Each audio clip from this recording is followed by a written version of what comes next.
It's been quite a while since I did one of these. Lately, I've only been talking about very obscure villains, so I figured it was about time we talked about some major ones. I've also wanted to do this list since I started the channel. Anyway, Green Lantern isn't exactly known for having the greatest rogues out there, but it does have a few really good gems. So let's have a look at my personal 5 favorites. And while you're at it, write down your own favorites in the comments. Number 5. Dr. Polaris. Dr. Polaris, aka Dr. Neil Emerson, is a benevolent scientist who suffers from a serious case of split personality. As his first appearance explains, Emerson used magnetism to make himself healthier and more powerful. He then decided to share the secret with the world, but his long exposure to magnetism came with consequences, namely the creation of an evil split persona. This evil side of Emerson would take over from time to time, pulling off crimes, calling itself Dr. Polaris. Originally, Polaris only used magnetic-themed gimmicks, but later he seemed to develop actual magnetic powers, similar to the X-Men's Magneto. Dr. Polaris is a very fascinating and complex villain. Like Two-Face, he's very reminiscent of Dr. Jekyll and Mr. Hyde. Like Harvey Dent is a good man, so is Neil Emerson. He's forced to share the body of this evil supervillain, being pulled into all manner of wicked crime sprees against his will. The character has gone through a lot of changes throughout the decades though. He's changed his costume many times, his most famous being the 1990s version, which also happens to be my favorite. The other looks really aren't that good in my opinion, especially the first one, but the 90s design is just awesome. I love that mask and of course purple. Perhaps why the old Doc doesn't rank higher on this list is because ever since the 90s actually, he's kinda drifted away from the Green Lantern rogues gallery. Polaris very seldom fight GL these days, and instead show up in other corners of the DC universe. Number 4. Black Hand. William Hand was the black sheep of the Hand family, a prestigeful Coast City family of very successful people. William hated his family and their success, and decided to become a criminal as a sort of rebellion. Eventually, he wanted his criminal career to outshine their legitimate careers, and thus became a supervillain. Naturally, he took the name Black Hand. He used various different scientific gadgets of his own invention during his capers, the most notable gizmo being a device that could suck the energy out of a Green Lantern power ring. William created that gimmick specifically as a deterrent against Coast City's resident superhero. He could certainly plan ahead. Of course, in later years, the character was reimagined as a much darker and more twisted villain. The Hand family was reimagined as morticians, and William was given a sick obsession with corpses and death. This modern version was soon drafted into the Black Lantern Corps, becoming their most prominent member. I like both versions. The old Silver Age Black Hand is a pretty interesting villain who showed more promise than many other GL rogues of the time. The modern one is a really creepy and disturbing bastard, verging on horror territory. I really like Black Hand's costume as well. Interestingly enough, it's changed very little over time, so it's always been awesome. An all-black outfit with cloak and cowl, very Batman reminiscent. That's way cooler than say Sonar and Evil Star's costumes. Number 3. Star Sapphire.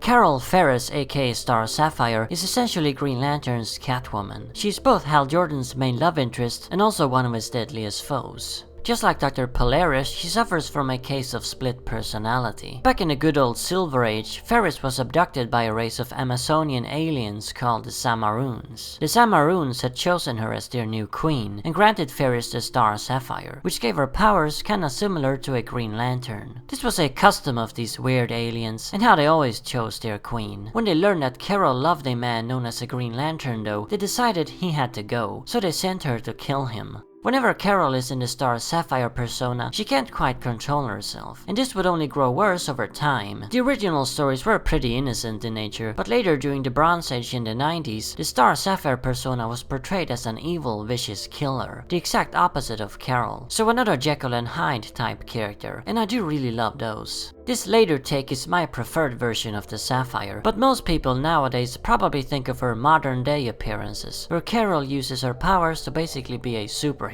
Yeah, she took the same journey as Catwoman and is no longer a villain. Then there's the whole Sapphire Corps. Does everything have to be a core now? To me, the 80s and 90s version will always be the best, and as a Jekyll and Hyde, she works even better than Dr. Polaris. Neil Emerson didn't even know Green Lantern, but Carol Ferris is his sweetheart, the person he loves most. The fact these two were forced to fight against each other is incredibly compelling and tragic. I think something's been lost in turning her into a hero.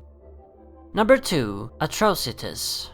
While all the other characters on this list were created during the Silver Age, Old Red here is a much newer invention. In fact, he made his first appearance in 2007. This was during the Green Lantern Renaissance, when writers like Jeff Johns and Peter Tomasi reinvented the Green Lantern mythos, fleshing it out unlike anyone had ever quite done before. While I did complain about the modern star Sapphire, I do like most of what these guys did, and also kinda regard that era as a sort of golden age for the characters. Anyway, Atrocitus is an alien and the leader of the Red Lantern Corps. While the greens are fueled by will, the yellows by fear, and so on, the reds are powered up by rage. This and their vomiting of blood is clearly a nod to 28 Days Later. Atrocitus founded this corps to get revenge on the Guardians of the Universe, as he too is fueled by rage. Before the Green Lantern Corps existed, the Guardians used androids called Manhunters to police the universe. These all eventually malfunctioned and went rogue, however, massacring every single living being within Space Sector 666, except for 5 that is, one of them being Atrocitus. Together with the other 4, he formed a terrorist group called the 5 Inversions, and struck against the Guardians in revenge. Eventually though, Atrocitus killed the other 4 and used their blood to form his Red Lantern Corps. Atrocitus is a very brutal and intimidating villain, a hideous monster who pukes blood and rips people to shreds. However, at the same time, he's also very sympathetic. His backstory is so tragic, and we can't help but feel sorry for the guy. His family and his entire world was slaughtered before his eyes. Can you really blame the guy for being a rageful psycho? I suppose he has become more of an anti-hero recently though, having his own series and all, which makes sense. Atrocitus was never really a pure evil villain anyway. I'd say this character is definitely one of the greatest DC rogues created in the last 20 years. He also has the coolest design of any Green Lantern villain.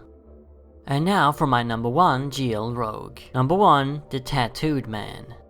No, just kidding, of course it's Sinestro. Although considering it's me, putting Sinestro in the top spot maybe wasn't a given. This is after all the first time an arch nemesis actually takes that spot on my lists. So Sinestro, an alien from the planet Korogar, was introduced as a former Green Lantern who went rogue, created his own power ring, a yellow one later explained to be fueled by fear, and quickly became Hal Jordan's arch nemesis. Already back in those Silver Age days, Sinestro showed far more promise than any other villain Green Lantern had faced. Here we had a guy who used to be a Green Lantern himself. The character was naturally ripe for great storytelling, and he basically screamed for a fleshed out backstory. And that eventually got. The 1990s explained Sinestro was a mentally unhinged control freak who used his lantern ring to transform Korogar into a totalitarian police state. The thing was though, Sinestro didn't realize he was doing anything wrong. He only felt he was doing what was best for Korogar. This era also retcons Sinestro and Hal Jordan's history, establishing Sinestro as Hal's mentor. The 2000s further explored the character, establishing his former status as the greatest of all Green Lanterns, and also had old Sin create his own corps, the Sinestro Corps, all members wielding yellow rings. The guy even eventually got his own comic.